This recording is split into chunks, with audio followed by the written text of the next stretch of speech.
Hi, guys, and welcome to Wholesome Conversations with Holistic Edu. Every week, we bring to you people who have been doing amazing work in the field of education and who have been creating better learning experiences for children, be it storytellers, visual artists, creative writers, or facilitators. This week, we are very honored to have with us Rama Kumar. She's the director of Bhumi College and someone I look upon as a personal mentor as well. And today, we're going to discuss with her the topic of looking at the whole child in assessments. So, welcome, Rama. Thanks, Pooja. Happy to be here. Thank you. We are so honored to have you here. And holistic assessments itself is such a large topic, and it's such a assessments itself is such a loaded word. Ever since we brought about this topic, I've been thinking about my school time and what assessments used to mean to me and what a lot of people had. Some of us liked it, of course, but then the overall majority either feared it or disliked it. We really feared the annual report card that would come and our parents looking at it. There were kids who would even resort to copying just so that you could avoid failure. But assessments are such a reality of our life. Like even now, as adults, a lot of us dislike the idea of being evaluated or assessed by others. And yet, here we are having evaluations, and it is a reality of life. So, what are your thoughts on this? Okay. So, first of all, Pooja, thank you. I'm happy to be here and share my thoughts from my lived experience, of course, of having been an educationist in an alternative learning space like Prakriya Green Wisdom School, from where I draw a lot of my learnings as well, and where I had to do a lot of unlearning, and then later on at Bhumi College. So before we explore the theme, uh, of what assessment should be like or what is authentic assessment, I feel it's important to consider the assumptions that underlie this whole, you know, need for assessment or assessment per se. So to me, we some of the assumptions that come to my mind is that um, in a formal schooling teaching learning process, learning is seen as a linear movement from point A to point B, and children or students are seen as blank slates in which we have to input or deliver content uniformly, and then the expectation also is like a factory that we should get uniform output as well. And the third thing is that the content just just needs to be delivered.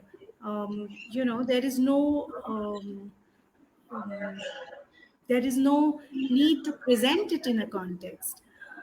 Also, the assumption of children being, that they learn things uniformly. Hmm. So Right. there is no kind of that there's no space for their unique learning styles or Hmm. intelligences or strengths or interests. And the Hmm. reality is that learning is a complex process of unfolding. It's not a Hmm. linear movement. Children are diverse with very different learning styles, intelligences, strengths, and interests.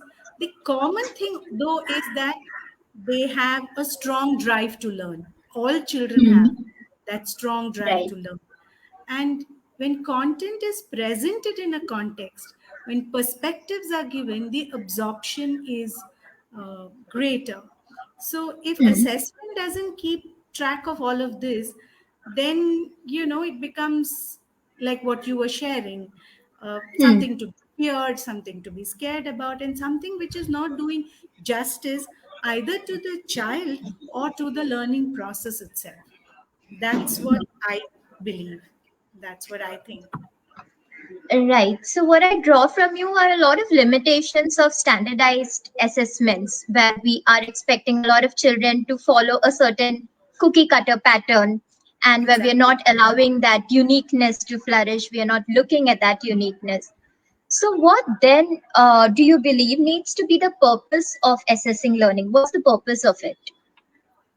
So yeah, so I think first and foremost, the teachers, facilitators need to keep in mind that learning is not a one activity endeavor.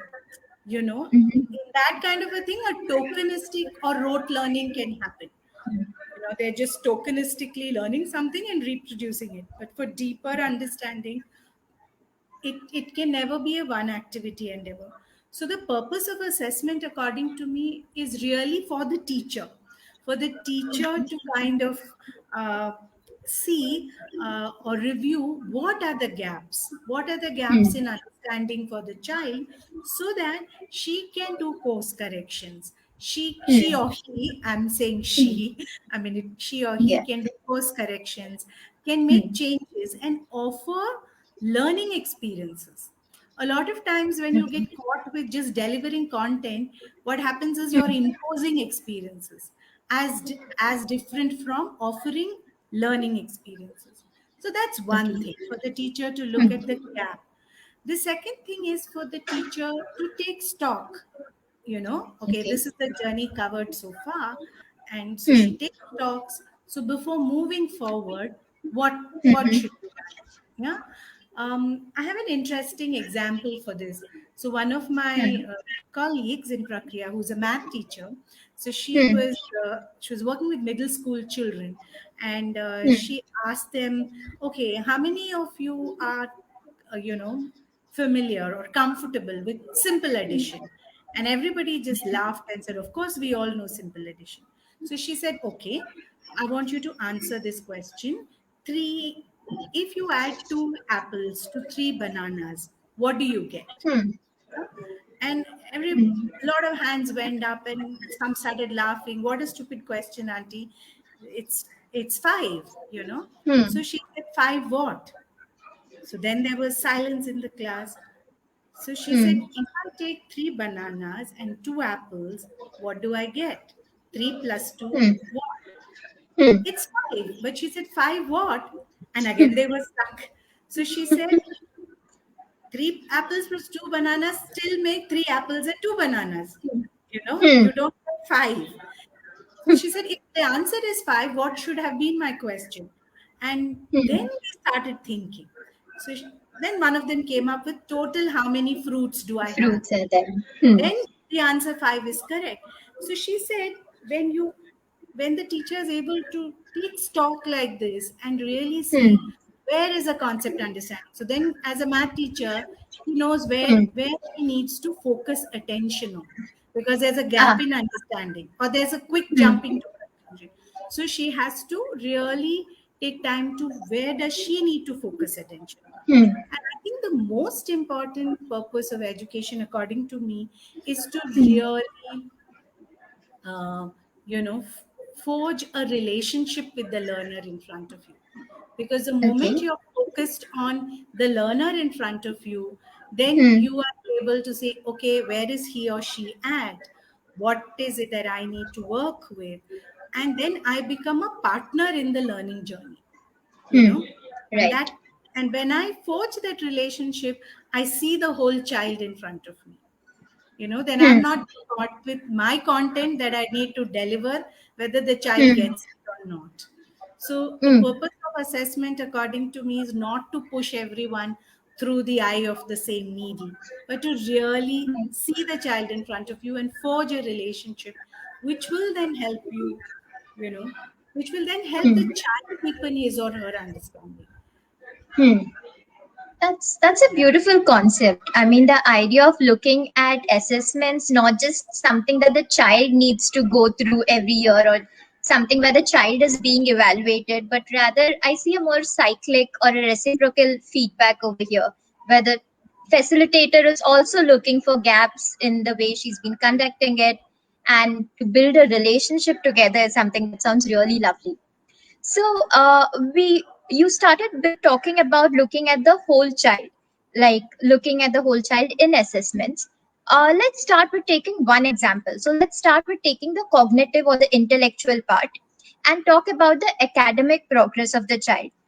If we say that standardized assessments are not working, but we still want to assess the academic progress of a child, could you perhaps share an example of how a facilitator can use a more authentic way, which looks at the whole child, to check out the academic progress of the child as well in the classroom? Sure.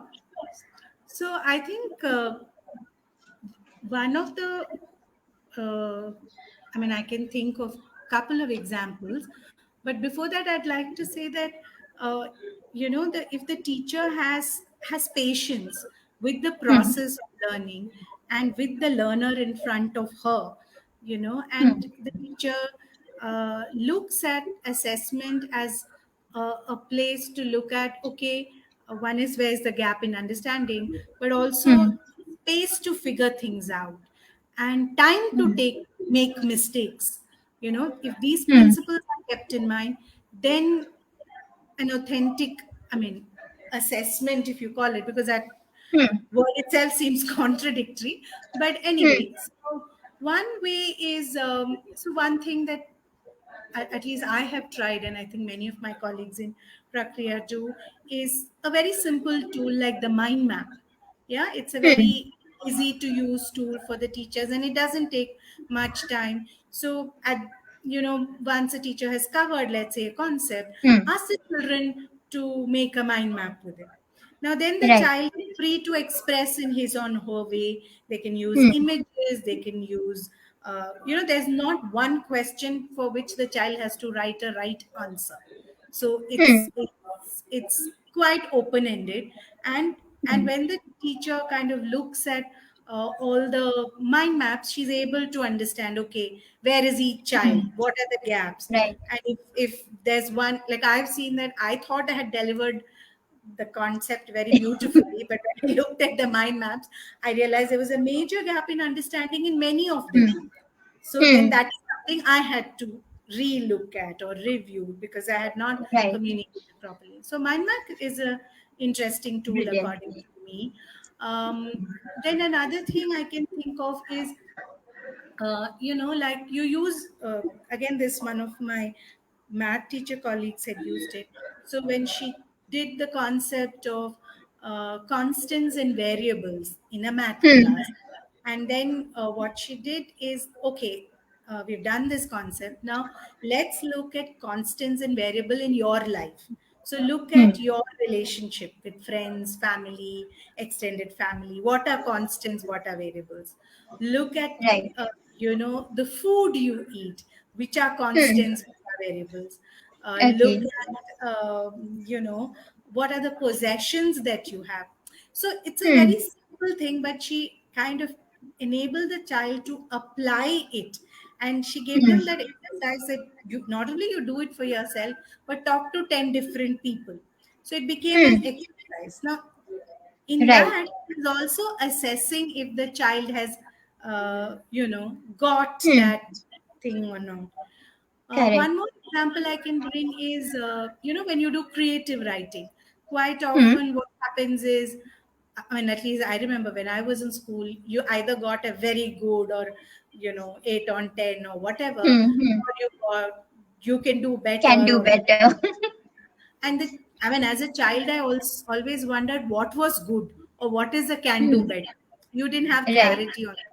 So we Hmm. kind of developed a rubric, which teachers can use. And again, it's shared with the child. So there are Hmm. different pointers. So one is original ideas, one is Okay. creative expression, one is spelling, one is Hmm. grammar, one is following the brief, as in, have you kept to Hmm. the word limit? Have followed the brief correctly? So the child is Right. educated on all of these parameters.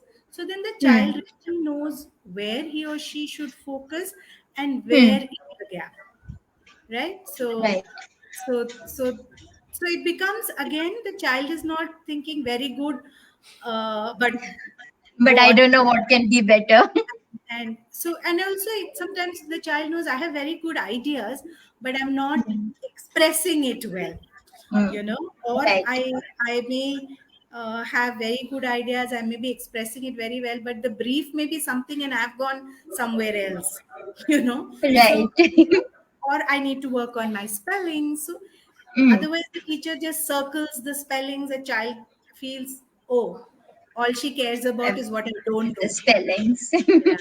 So, Right. so these are different ways in which, You can. another thing we tried in our high school was, so we asked them to prepare for a test, like a regular test, if you call it. And instead of Okay. giving them a test paper, I gave some of us gave them a Hmm. solved question paper. So they then Okay. had to play teacher and assess. So whether it was definitions, whatever was Hmm. there, application questions, they had to really assess as to how would you grade this child. They found it Okay. very, very funny because at one level they are getting to play teacher, but at Hmm. another deeper level they are able to realize what are the errors Hmm. that people make. So they're applying Hmm. themselves. So, so Right. a teacher can be very creative and look at different ways in which you can assess in an academic, uh, in a In the classroom classroom. Hmm. as well. So I, even with my high school, again I had tried one. So they had done chapters like water and agriculture and soil and so on and so forth. And then we Hmm. did a mock conference. Uh, you know, Okay. in a one in a block period, we did a mock conference, Hmm. which the topic was chemical free agriculture, good for you, good for the planet. And they Okay. had to beforehand choose who will be speaker, who will talk on what. There were some experts, there were some Hmm. Hmm. presenters. We worked on things individually, made Okay. presentations, and there was another person, one of my friends, who was a facilitator. We were also called in as so-called experts who were sitting Hmm. on the side, Okay. and Hmm. it became a very rich learning process for them and for me as a teacher to assess Huh. what have they got, how are they making the interconnections, rather than Hmm. just doing, okay, what are the different types of soil in India, blah blah blah, kind of a thing. Right. Right. So also seeing perspectives of different Building stakeholders in this. perspectives and Wonderful. integrated learning, right? Not just learning Hmm. soil fragmented, agriculture fragmented, kind of a thing. Hmm. So okay. So So I also can seeing go the inter. on Yeah, and I on. know. One more example I can think of, especially you talked about the whole child, right? So Hmm. if a concept is taught and the teacher gives the child the freedom to express Hmm. in the way that's natural to them, as them to Okay. represent it visually. So I had one Hmm. child who was a very good. He was very good at illustrations. Whenever I asked him Okay. to depict his understanding in illustrations, I could see Hmm. that he had got the concept. But if I would ask him to just write a definition, Hmm. I would not really know where he is. Right. Similarly, there was a time when I had we had done soils, and I asked them to that transported soil and in situ soil are meeting Hmm. each other. What is the dialogue that they will have? So again, like for a child who is like um, an intrapersonal Creative. presence, creative, Ah. my, Okay. there's a lot of scope for them to explore or do Hmm. it projects. So projects is of course a very interesting way that you can assess. SS learning. Right. Yeah. So from a lot of your, I mean, from all the examples that you've given, one of the things I see reoccurring is the application in real life. If the child is able to take the concept taught in the classroom and be able to apply it in real life. With the mind maps, I also see a little bit of self-evaluation, whether you can check out yourself, look at your mind map. Like one person suggested to me, even a pair share, like Yeah, all the yeah. children make their own mind maps and then share it between themselves, or share it, compare it with a pre-made mind map that the facilitator has created, and check that with the one that the child has prepared. So a lot of Yeah. things like that.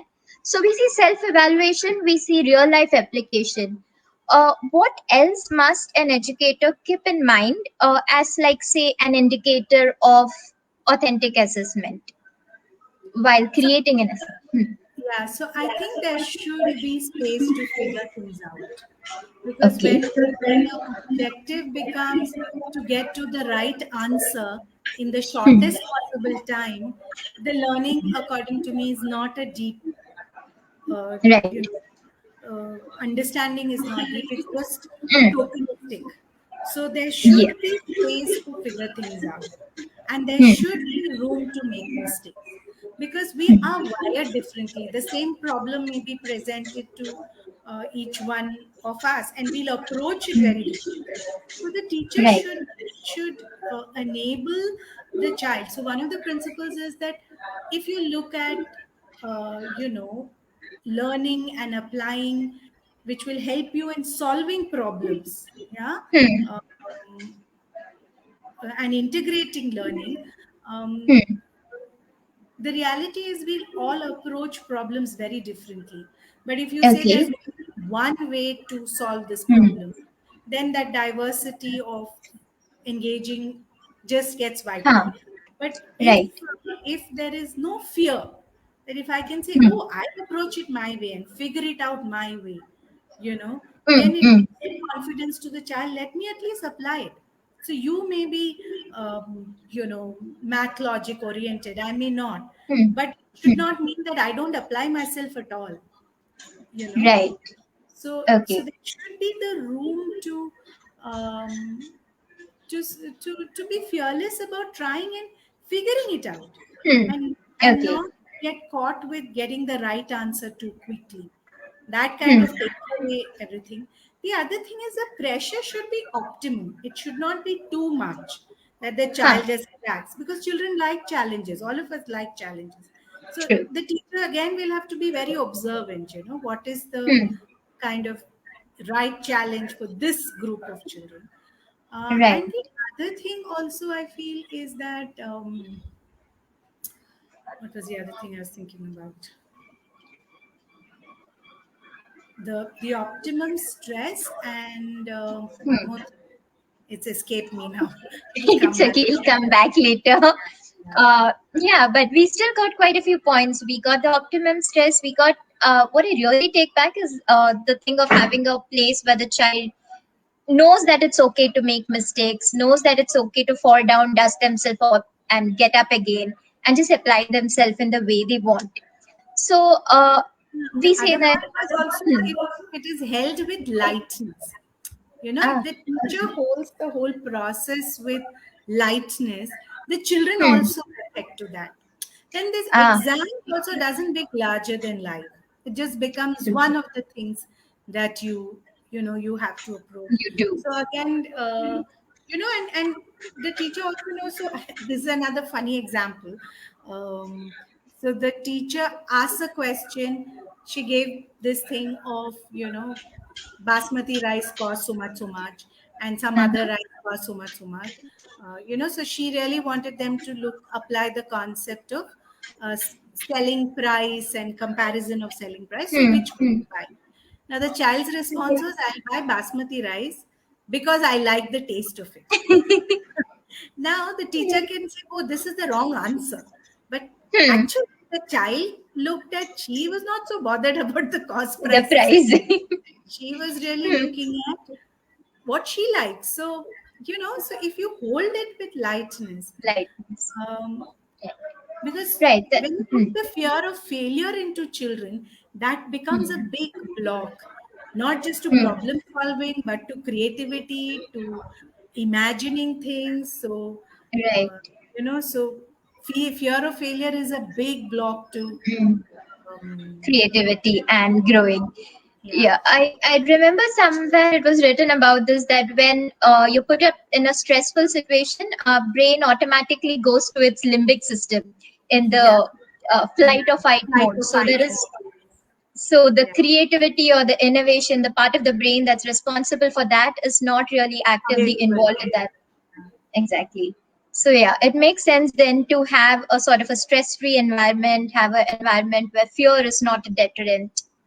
So Optimum strength. optimum stress. Okay, just enough to keep him on his toes. Yeah, yeah. Because otherwise, you don't teach them to stretch, also, right? That whole So thing of the applying rigor, vigor. right? So a lot of examples which you spoke of, like say the mind maps, were sort of a quick understanding of whether the child has got a concept in a classroom.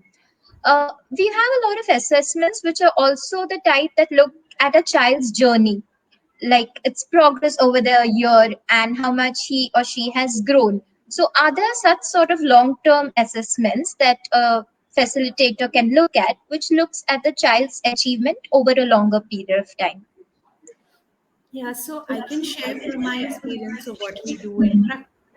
So, one of the things that, as a principle, we believe in, and it's there in all our processes and practices, is that we respect diversity.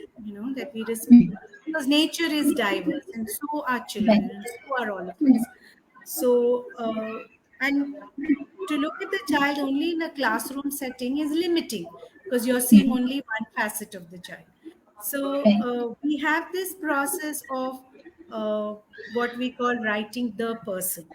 So the report card, end of, like you were saying, no, children are scared to get their reports card. Here I've seen that children are not so interested in what the marks are or whatever. They want to flip and see what the teacher has written about them. So it's really like a teacher sharing how she's experienced the child, and not just in the classroom situation. It is the child, like you're saying, how he or she is outside the classroom.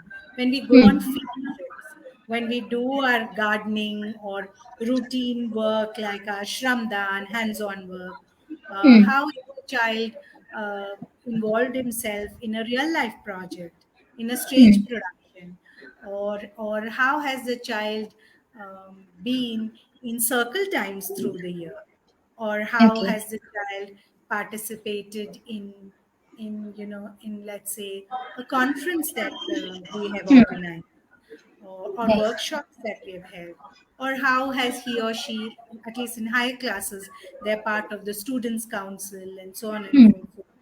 How have they been involved in that, in their Right. house activities? So how are they with their peers? How are they with children younger to them? How do they how are they in interaction with our support staff? So it's really looking at the whole child in the whole context. And when a teacher really and the process is also, the teacher doesn't just sit down and write this in one day. The teacher has a log that she maintains, the class teacher, where there are Q questions that you can keep for yourself, and the teacher puts down observations on a regular basis, and she Okay. also has conversations with the other teachers interacting with the child, so that if I miss something, the other person may pick that up, and then at the end she compiles her experience of the child through the year. Through the year. And yeah, and it becomes quite an, I mean, for the child and teacher, I mean, I remember when I would write, for me it was like end of the year, like pulling the whole experience together and bringing that child live in front of me, what I have delighted in this child, what in this child challenged me, what I wish this child will work on. So it becomes like really like a letter that you're writing to the child, that hey, this is what I see in you, the person. Right. And when you look at the child outside the classroom, very different strengths of the child you come to see. You may see that a child who in the classroom may be a little held back, but when you go for a field trip, he or she is just in his element, is busy taking charge of things, organizing, helping others, motivating somebody else who's falling back on a trek, or just having so much energy to do things. Or you may see, like I had, I remember one student of mine with whom I had real challenge to get him to submit his projects or assignment in the academic term Right. in class on time. And otherwise, he was a sincere fellow. But when we worked on a stage production and he chose to work with lights, I saw a very different side to him. He was chasing the script writers and complaining to me that they are not doing it on time Good. because he gets the script. How does he work? I saw that he could be extremely rigorous when something Hmm. really interested him, when it was Interesting. an authentic learning experience for him. Hmm. So you see very different shades, or you see a child in a circle time being able to be Hmm. so empathetic to another, being able to really bring the group together, to be sensitive to somebody else, Hmm. or also to give tough feedback. So, you Hmm. see different shades and facets of the child when they're in other settings. And it's Hmm. important for the teacher to notice all that, to be Right. observant, to be mindful. Like, I think it was Maria Montessori who said that a teacher ought to be like a scientist, very Oh. observant, very mindful. Hmm. I'm not sure, I think it's her, but somebody surely said this. But there's truth in it anyways. So. You have to be really mindful and Ah. observant, because that gives you cues in building your relationship, right? Hmm. Further. That makes sense. I mean, it frankly takes me back, Rama. Like you spoke about the letter, and I remember the letter that you and Farah had written for us. And it was all of that. As a student, I remember the excitement and how much we forced you to write the letter to all of us. And even Right. with all the schedule and whatever constraints, you took the time out to write it. And that letter was, I mean, for every single person who received that letter, it was a summation of the entire year. It made us feel special. We did not feel evaluated in any way, although we did have, the scope of improvement hidden somewhere in the middle, but it was in the middle of so much of tenderness and love that there was no way you could take it in a negative way. It was just positive and it was just emotional. So yeah, I think the letter is something that I will always remember and really want to take to any learning space that I work with. So that makes sense for me, and this probably also answers the second question I was going to come to, which was talking about the whole child assessments, which can look at the whole child. So I assume these are the ones that you would want to talk about also. Yeah, so I think one other thing, like you said, you spoke about the emotional aspect. Hmm. For me, true. When you just tell the child that you've got a 30 on a 50, or whatever it is, 50 on a Hmm. 50, that's it. It is in a sense a reduction. The human Reaction. spirit is far more. So Hmm. the idea behind it, or the thought behind it, is that if we have to honor diversity and respect, the soul of feedback or soul of assessment should really be for the person to grow, right? So Okay. the person Right. needs to know that, yeah, this Hmm. is my area of strength and this is where I need to work on. But it shouldn't be to diminish a person. And Hmm. when we compare on a standardized benchmark, that's what we do. Hmm. We diminish people, we reduce the spirit. But when we Hmm. are able to say that, okay, you have these strengths, these you can Hmm. work on, and these are areas that you can put your effort and energy on to, Hmm. to become a better version of yourself. You're not trying to be Yeah. something else, but it's Hmm. really to say that how can I work on myself so I can, Hmm. become a better version of myself. So uh, like an individualized educational plan, that's also Okay. the underlying concept of it. Principle. Okay. Yeah, so while the emotive part is strong, but there is also a Hmm. strong you know thought, there's a strong Hmm. philosophical underpinning that to respect diversity, you should be able to see the diversity. You should be able to see Okay. the diverse strengths and encourage Hmm. that. Otherwise, it's like, I think somebody said, no, sundial in shade. Because if a sundial is in shade, it's of no use, Ah. right? The Right. strength. So if I have a Hmm. certain strength, then if I'm not honoring that, if I'm not Hmm. fostering that, that will not really unfold within me. Right. So we honor. So this particular child I was talking about, uh, Mm-hmm.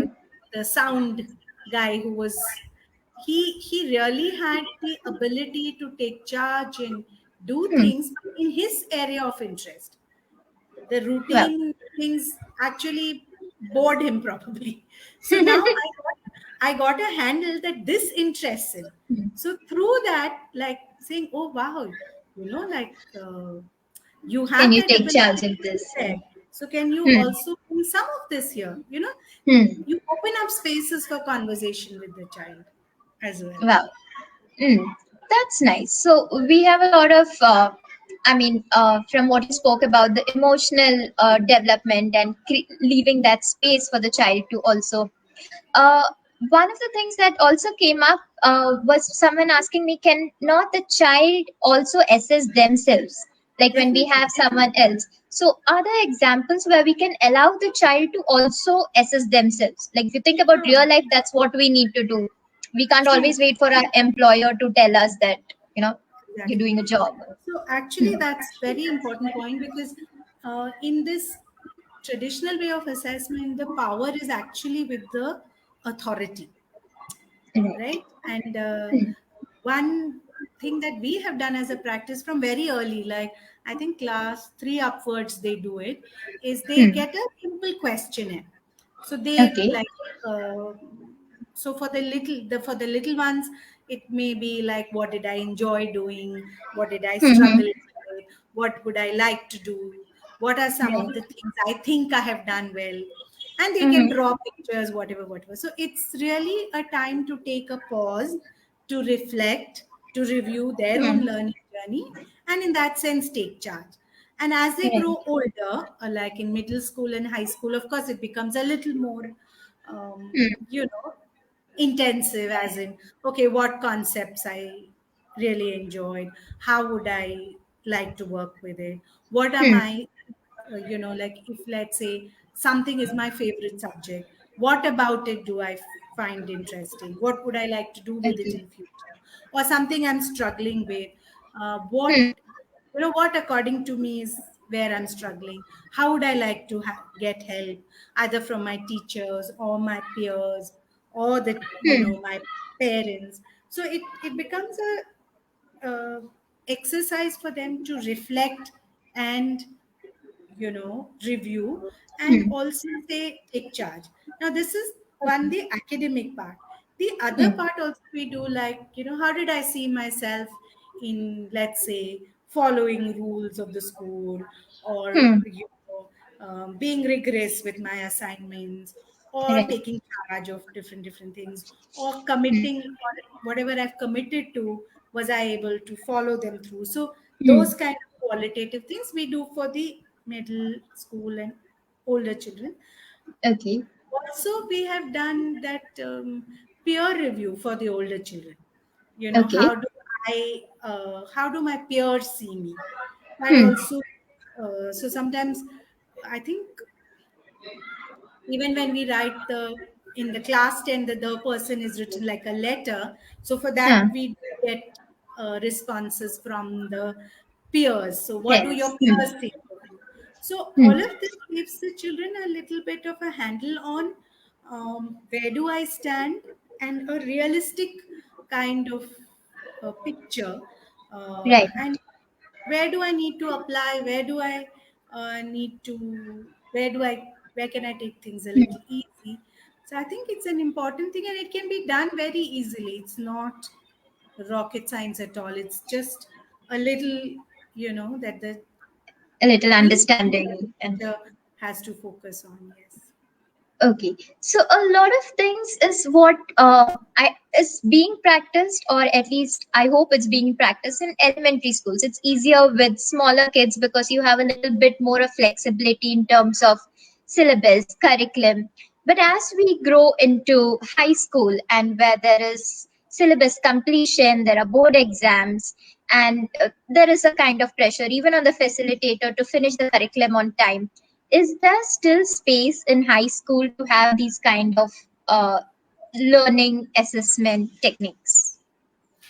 So I won't say no. Of course, high school, it does become a little more challenging because, you know, there are the pressure, there is the pressure, and there are expectations of, because the syllabus is not what you are putting together, it's what, you know, the board decides. But still, uh, there are a lot of possibilities. Okay. uh, and for me personally, I've drawn from my own experience as a teacher. I think it's important for teachers to do that, because that then Okay. opens up and energizes the children to do more. So, Hmm. in my experience, because these are also adolescents who have a Hmm. lot of energy and lot of thoughts brimming in them, and if there is not enough space for that, actually you're making your work difficult. So I can give you a couple of examples. So, like I was talking earlier about that mock conference on chemical Huh. Right. agriculture, I did with my Hmm. batch of class 10 students, and it just Okay. took one. I mean, I had to plan things. Of course, the teacher Huh. has to be mindful, plan things, and it was actually my assessment of 3 4 lessons that I had completed, but Hmm. it became a Right. very interesting journey for them to pull things together. Hmm. So I have seen my colleagues, like the science teachers, them Hmm. taking a concept. So recently, Okay. I think through in lockdown. Now this is something I'm reporting. I have not experienced it. So I Right. think in class 8, one of the teachers did a project with the children. So the concept was transformation of energy, and they had to make what is that machine called? I forget the name of that machine, something which starts with an R. Okay, whatever. So they had to design their own machine which Okay. shows this process of transformation of energy. It could be anything they do, you know, like so Hmm. from mechanical to kinetic to Hmm. potential to gravity. But they had to Right. design. And the children then presented their understanding through making something and taking a video of Okay. it, you know, and it Oh. was amazing. I got to see the video, how different children had tried different things, and some people had done very simple things, but the concept was clarified, Clearly. Hmm. you know. Or like a history class. So I think in literature, one of the high school teachers, what they have to study Shakespeare. So what Hmm. she did, she also brought in Tagore's writing, which is not part of their syllabus at Okay. all, and made them do a comparative, you know, like a Hmm. comparative study, and you know, and to also look at questions like, you know, if Tagore is our poet, how come, you know, to even look at thing of the colonial lens we still wear, that Hmm. Shakespeare part of the prescribed reading, Tagore's one or two Right. poems will figure, but not more. Hmm. So Hmm. it's so even in that limited thing, you can There tailor is your space. projects in such a Hmm. way. There is always space. I mean, I believe that if you want to make it happen, there is place. Of course, it is a Hmm. challenge. I'm not saying it's easy. And I've seen many committed. I hear that the physics teacher and this English teacher are trying to do an interdisciplinary thing. Um, Okay. I still don't know what they've planned. So there are lots of Okay. things that is possible. Another example that comes to my mind is 2 years back, 3 years back, the high school had anchored a conference called What is Okay. Education For? The high Yeah. school children had anchored a conference. That was their real life project as well. And some children had presented papers, some children had anchored workshops. It was Hmm. Hmm. Hmm. amazing how it was possible, you know. Oh, So yeah. it I think real life projects itself could be quite a brilliant way to, right? it's an amazing way, because there it opens up so many possibilities of Hmm. learning, and learning in a live way. So that Hmm. organizing that conference, the teachers were just the support. So even Correct. class participated, like they were not part Hmm. of the organizing group, of course, but they Hmm. presented papers, and they had mentors. So some of us were mentors, and you know, we kind of interacted with them. So Hmm. it was quite an interesting learning journey. So Wow. it's possible, but it's It's not possible. easy. Yeah, it's not easy, but it's possible. But it's worth the effort. it's worth. I feel like after I did that mock conference in my class, Hmm. I got more engaged students. They were looking at things, like what's good Hmm. for us and good for the planet. Auntie, this is so anthropocentric. They were able to, see from their textbook and generate. Differentiate. So, yeah, so it's Wow. impossible. Not impossible. Wow. Nice. Thanks, Rama. I mean, I'm sure we could carry this conversation on, and I will probably get back to you to know more. And I would like to thank you. Thank you for taking the time out and coming here and sharing your thoughts with us. And I will share this on our Facebook and YouTube and Instagram. And I'm sure a lot of viewers would have a lot of questions. And I'm hoping I can direct them to you. And yeah, thank you. Thank you for today. Thank you. It was lovely being here. Bye. Thanks, Rama. Bye. Let